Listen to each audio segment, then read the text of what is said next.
Hello, hello, hello, how is everybody? This is John Mason. Tomorrow is Mother's Day, and that is a time we pay our respects to all the women in our lives, our mothers, and our wives, and our girlfriends, and our sisters, and every other woman we come across. Happy Mother's Day, ladies. And if we want the best for the women in our lives, we must protect their reproductive rights. There are all these states going around that places the most onerous restrictions on abortions. Like, you can only have an abortion after so many weeks before you even know, the woman even knows that there's a fetus inside of her.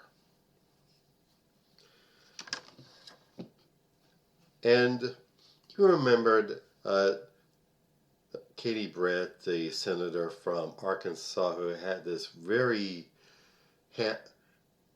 bad case of ham acting after Biden's State of the Union address.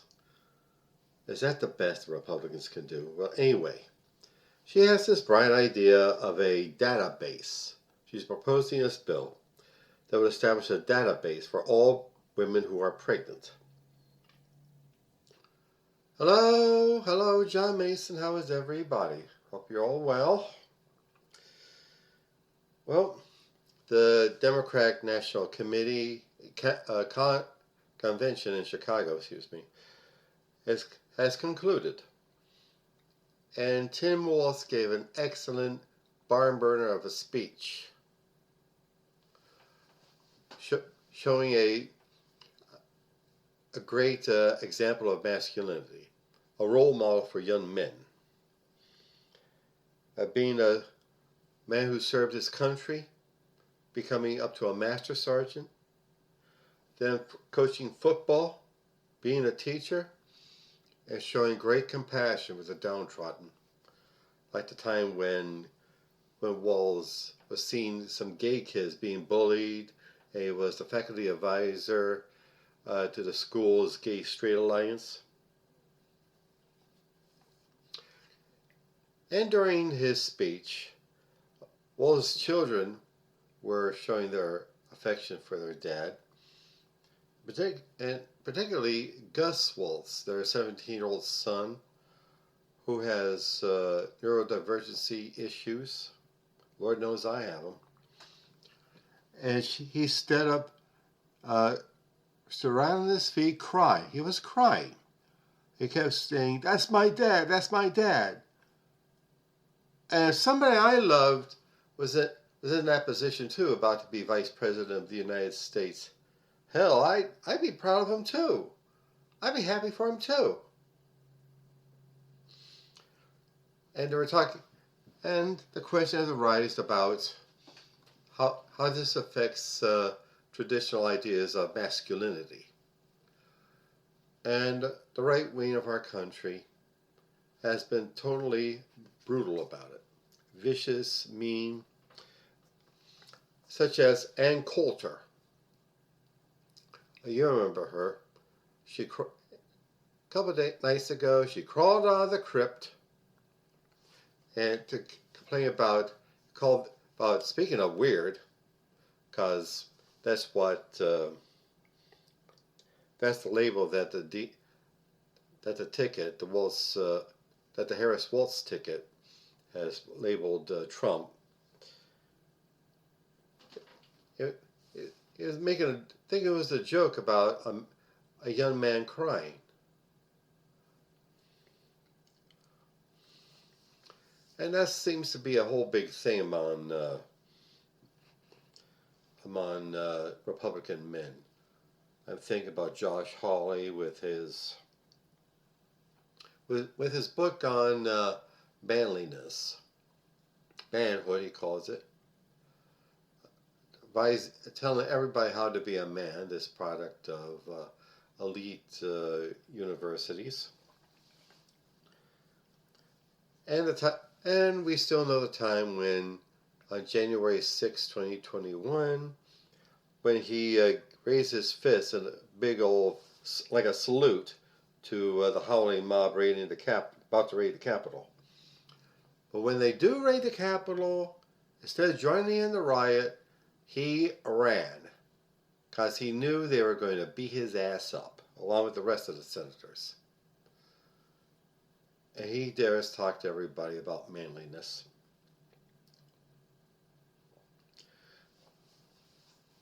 And as part of the, and of course we got J.D. Vance trying to police women's reproductive systems and family life. See, whining about how we're being governed by childless cat ladies, and that nobody with children has a stake in the future of the country. That kind of falls in line with fascist ideology. Masculinity being glorified, violence and brutality are treated like virtues. And you hear like this old pictures in fascist Italy about Mussolini bare-chested, bringing in the wheat and engaging in all kind of sports, just like Putin does. Can you imagine Donald Trump shirtless, bringing in the wheat or riding a horse? Neither can I. And these fascist regimes, their only role of women is to pump out more babies for the glorious leader, to be cannon fodder for his wars. Now, with Harris and Walz, I have to, well, one more thing I have to say that with the rise of the LGBTQ movement and the prominence of transgender people and drag queens, they upend and twist around traditional ideas of womanhood and manhood. And of course, way far conservatives would be upset by them. And definitely Kamala Harris, let's not mispronounce, is going to be the next president of the United States.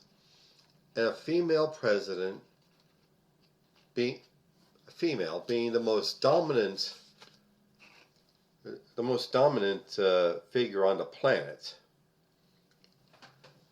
is totally upsetting to conservative men who have this fixed idea that men should always dominate, men should always be on top, men should always rule everything. Let's call into question what we've been taught as kids, young men, about being men. In the late 60s, early 70s, I've been brought up with old-fashioned ideas about what it means to be a man. Boys don't cry.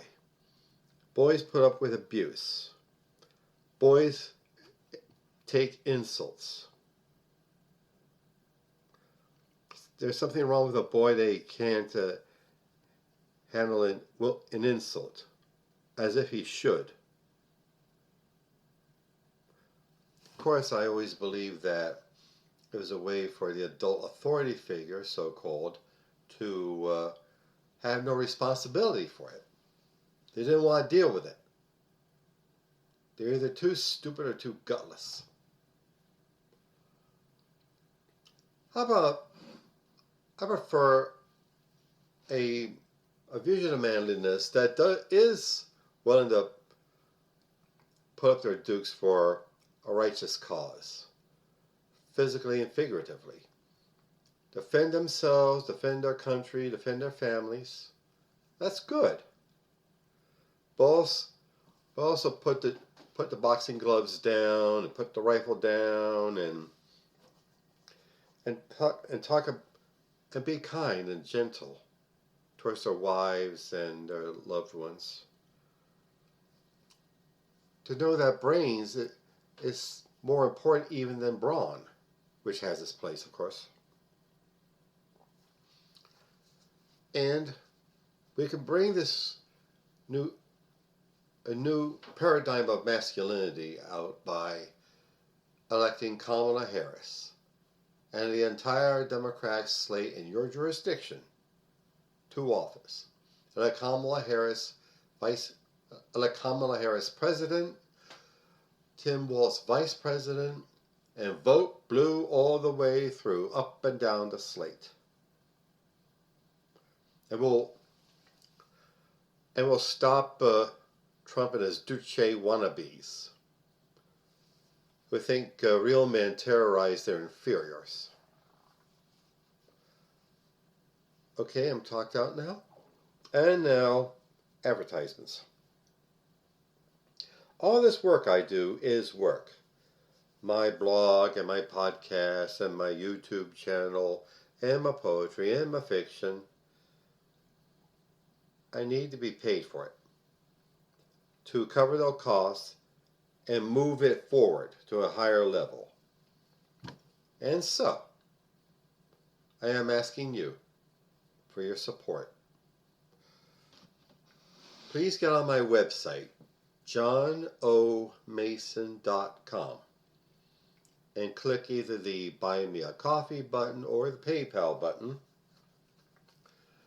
and see what you can donate. Thank you. And also, Soldier of the Cross is available on Amazon.com. It's the story of David Lucas, who, as a young man in the early 60s, is a drunk and a whore chaser and a school bully, gets in trouble in the army.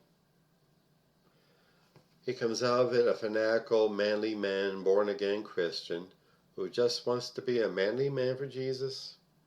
But how he goes about it lands him into trouble. Please pick it up. Soldier of the Cross on Amazon.com.